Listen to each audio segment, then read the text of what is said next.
ce bruit qui m'envahit. Je te cherche, toi, mon Dieu. Je te prie et me confie. Je me tourne vers les cieux.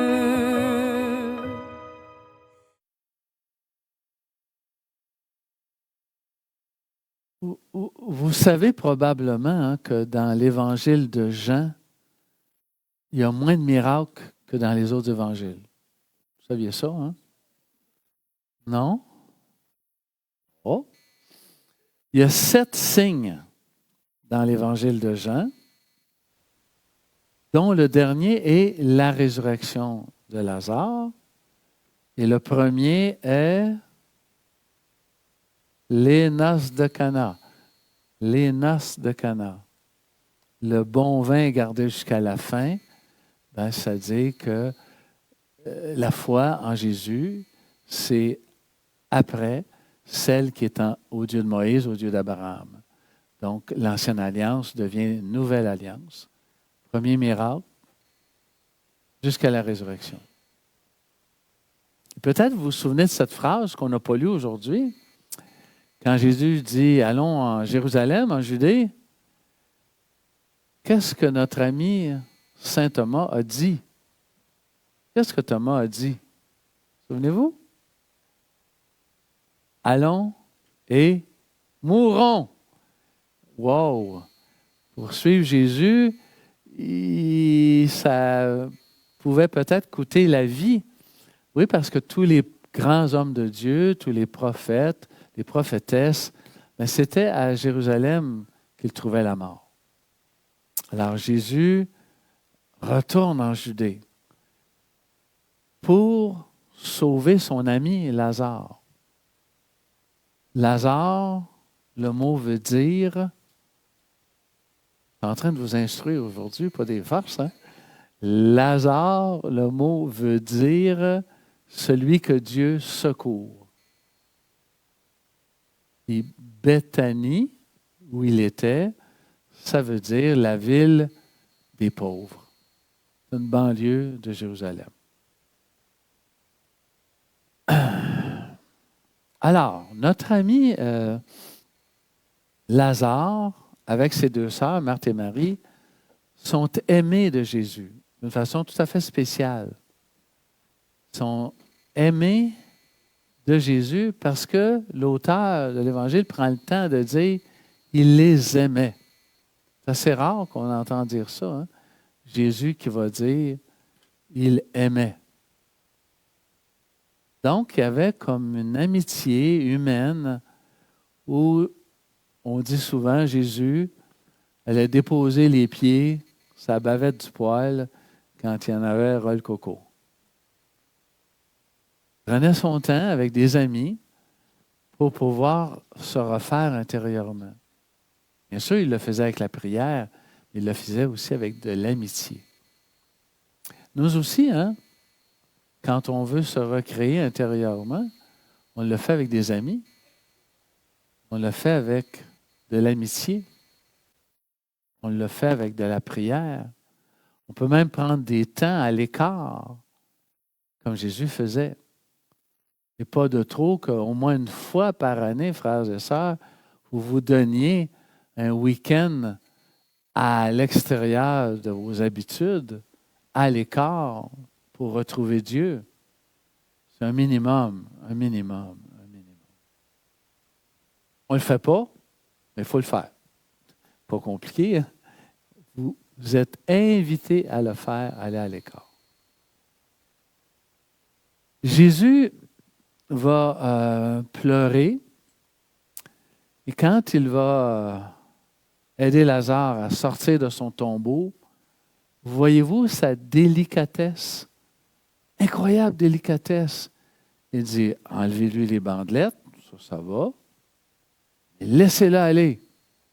Posez-y pas des questions. Qu'est-ce qui s'est passé après la mort? Qu'est-ce que tu as vu? Comment ça se passe dans l'au-delà? Pas dit, hein? Laissez-le aller. Laissez-le aller. Quel beau respect que Jésus a eu.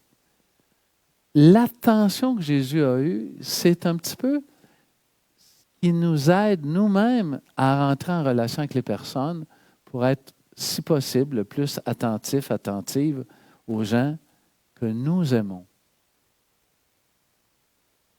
Maintenant, vous êtes d'accord avec moi? Quand Jésus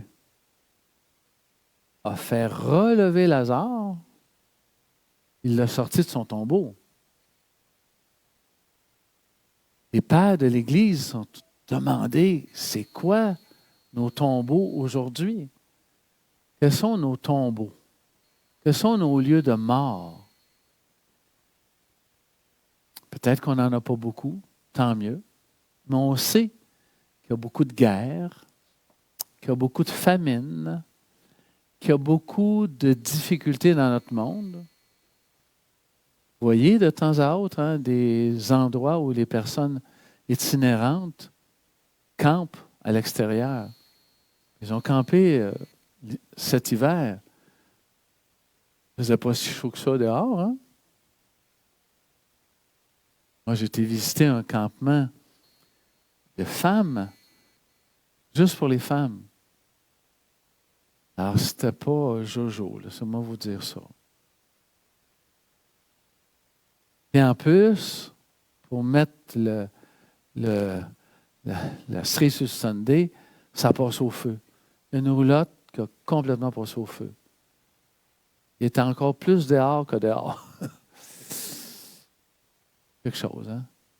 Donc, c'est notre désir d'amitié avec les gens qui est comme questionnable, questionné.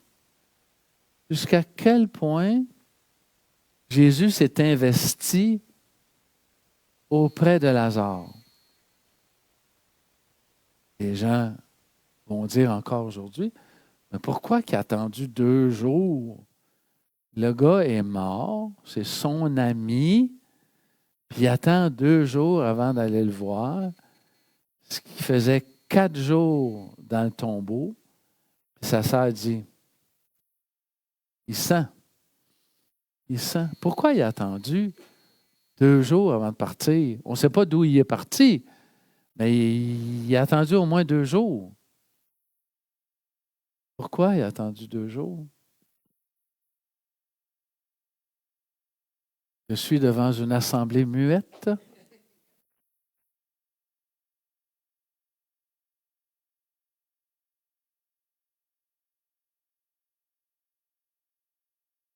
Pour ne pas avoir de doute que s'il ressuscitait, la gloire de Dieu se manifestait. On était sûr qu'il était mort. Mort. Mort et enterré. Enterré avec la pierre. Ouais. Puis en plus de ça, personne ne va dicter à Jésus ce qu'il a à faire. Il décide en son temps. Pour nous, il décide en son temps. Hein? Quand on lui demande quelque chose, son temps, qui va se manifester et pas notre temps à nous. Il faut accepter ça aussi. Maintenant, la question, pas qui tue, mais qui fait vivre. La question, c'est comment, vu que cet événement-là a été fait pour glorifier Dieu et son Fils, comment nous, comme chrétiens, comme personnes engagées à la suite de Jésus, comme disciples, sommes-nous capables de glorifier Dieu? Comment faisons-nous ça, glorifier Dieu? Comment vous le faites? Dans la prière, bien sûr. Hein, c'est le premier mouvement de l'âme, hein, se rattacher à Dieu. Non pas juste pour lui demander des affaires. Vous le savez, hein, notre prière, c'est plutôt exaucer Dieu que de demander qu'il nous exauce. Ça change tout, ça, dans notre prière. Quand notre désir profond, comme dit saint Augustin, c'est d'exaucer Dieu. Dans la prière, c'est bon. Mais vous êtes d'accord avec moi que c'est la première chose qui nous vient à l'esprit, mais ça ne suffit pas.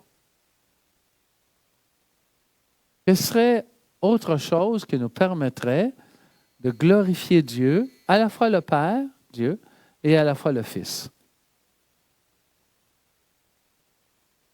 Croire en lui. Marthe et Marie croyaient énormément en lui. Hein? Elle dit, oui, je sais qu'il va ressusciter des morts à la toute fin. Mais Jésus l'amène au moment présent. Crois-tu que je peux faire cela maintenant? Oi, oi, oi. Là, on est dans un autre espace. Hein? Si on exerce un ministère de guérison, croyons-nous que Jésus peut guérir maintenant? Ben oui, pas juste après la mort, maintenant aussi. Quand je vais donner le sacrement de l'onction des malades, j'ai toujours un grand frisson. Savez-vous pourquoi? Parce que dans la liturgie, ça nous dit de prier pour la guérison de la personne, mais quand je vois la personne qui est là, à la dernière limite, je ne suis pas sûr qu'elle va être guérie. Mais pourtant, la liturgie me dit de prier pour la guérison. Fatigant, ça, un peu. Et là, je rajoute la célèbre phrase, « Si tu le veux. » Si tu le veux. Hein? Ça peut être une guérison intérieure qu'on pourrait dire pacifiée. La personne se pacifie.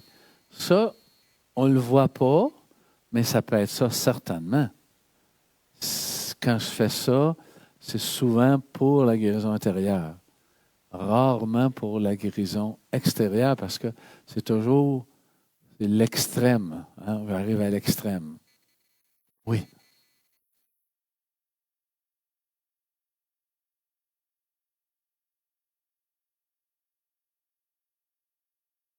Glorifier Dieu par la confiance qu'on a envers lui, en laissant passer son amour. Je ne sais pas si vous y pensez des fois. Tu sais, on a été élevés, nous autres, en se disant, est-ce que tu aimes Dieu? Qu'est-ce que tu peux faire pour aimer encore plus Dieu? Mais tout d'un coup, que ce serait comme l'inverse qui serait bon. Se laisser aimer par Dieu. Pas essayer de savoir si j'aime Dieu, mais essayer d'ouvrir pour que la grâce soit en moi. Et autrefois, on disait quoi? L'homme propose, Dieu dispose. On le voit dans le livre L'imitation de Jésus-Christ. Puis aujourd'hui, on ne dit plus ça. Aujourd'hui, on dit Dieu propose, l'homme dispose. C'est bien plus réaliste de dire une chose comme ça. Bien plus réaliste parce que ça fait partie de notre désir ou pas d'être l'ami de Jésus. Et plus que l'ami, ben en tout cas, je ne sais pas si c'est plus, mais au moins le servir et être son ami, avoir ces deux grandes qualités-là.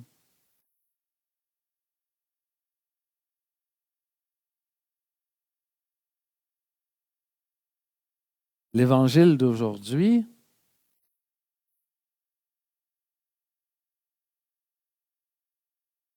a pour objectif qu'on se mette à croire Jésus qui est capable de ce que Dieu est capable de faire.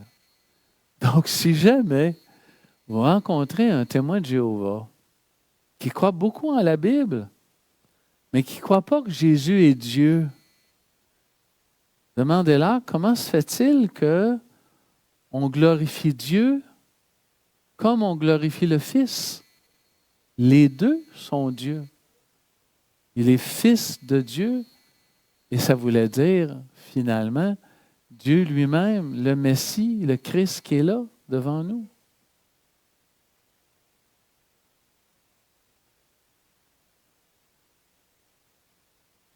Maintenant, je termine en vous demandant, nous savons que la mort, ce n'est pas le dernier mot de l'histoire. Vendredi Saint, jour de résurrection à la Pâque. C'est toujours l'avant-dernier mot. D'ailleurs, toutes nos morts, perte d'emploi, nos enfants qui consomment, divorce, deuil, tout ça, c'est que l'avant-dernier mot de Dieu. Même s'il y a de la souffrance, il ne faut pas passer par-dessus. Il y a souffrance. Mais ça ne peut pas être le dernier mot. C'est l'avant-dernier mot de Dieu. Parce que la résurrection va être le dernier mot. La mort n'est pas le dernier mot de l'histoire, ni de nos parents, ni de nos conjoints, ni de nos frères et sœurs. La vie va être plus forte. La vie, moi je le crois profondément, va être plus forte. Hein? Ça, c'est confesser la foi. Confesser la foi. Mais quand on veut au quotidien entrer dans ce dynamisme-là, comment on fait pour confesser, continuer de confesser notre foi? Posons des gestes qui nous tirent par en avant. Posons des gestes qui nous amènent à mettre le pied dans cette ouverture à la vie.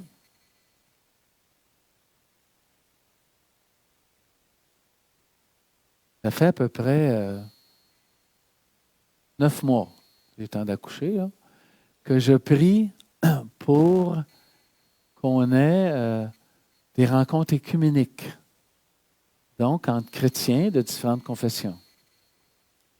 Cette semaine, j'ai reçu un appel téléphonique de quelqu'un qui me dit, là, il y a le temps, on y va, il faut faire quelque chose. Alors, je dis, fantastique. Et elle me dit, connais-tu des personnes qui ne sont pas de confession catholique, mais qui sont de confession protestante, orthodoxe, etc., qui pourraient être intéressées par une dynamique de rencontre avec d'autres chrétiens? J'ai dit, oui, j'en connais quelques-unes. Ce sont des pasteurs. Mais ça peut être aussi d'autres personnes que des pasteurs qui seraient prêts à avoir des rencontres de ce type-là. Alors, priez pour ça, parce que ça va nous permettre de ressusciter nous aussi. On est bien entre nous, mais il faut qu'on donne l'image d'un vêtement uni, d'une tunique unie, unifiée. Il me semble qu'on a beaucoup à gagner de dialoguer avec les chrétiens qui ne sont pas nécessairement de confession catholique. Alors, je vous invite à prier pour ça cette semaine de façon particulière, parce que j'aurai à rencontrer ou à appeler différentes personnes qui ont cet intérêt-là. Si vous-même, vous avez l'intérêt pour l'écuménisme, après la célébration, venez me voir, puis on regardera ça ensemble pour les premières rencontres.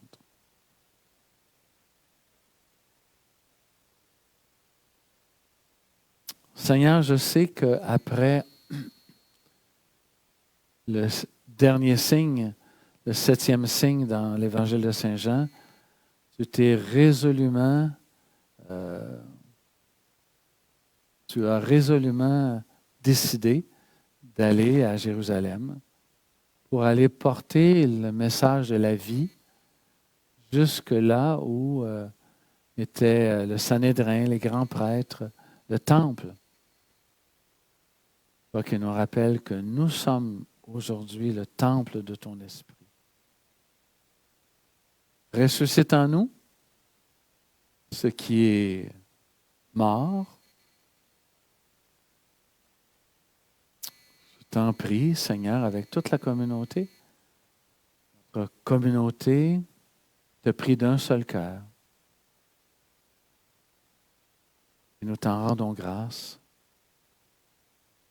Comme Jésus, nous voulons dire, nous savons que tu nous exauces toujours. Toi qui vis pour les siècles des siècles. Amen. Chaque jour, je veux entendre ta voix et que ma vie soit pour toi, tout comme un parfum d'amour.